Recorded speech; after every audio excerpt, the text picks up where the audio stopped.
Okay, so something that working with the oysters has taught me. Oysters grow in layers. So you have a layer of shell and a layer of shell, and they grow thicker and more protective. But I can look at these oysters and I can tell you how they lived. So if you look at this oyster, it's very smooth. There's not very much going on. It's perfectly nice, but it's not very interesting. Whereas this oyster and this oyster have what I call these ruffles or these ribbons, where you can see all of these movement almost. And I can tell you that this oyster lived in very calm waters. He lived a perfectly fine, probably slightly boring little oyster life. Not much happened, the water just kind of caressed it gently. However, these oysters, they had to fight.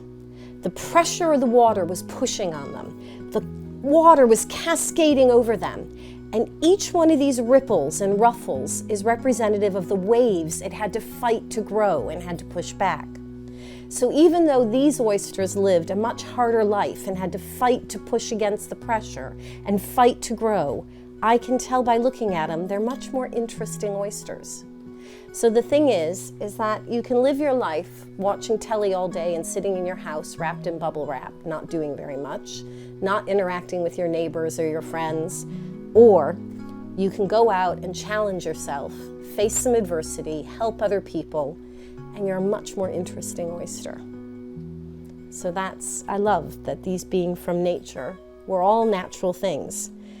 And even though good things happen and bad things happen, it makes you more interesting, just like the oysters.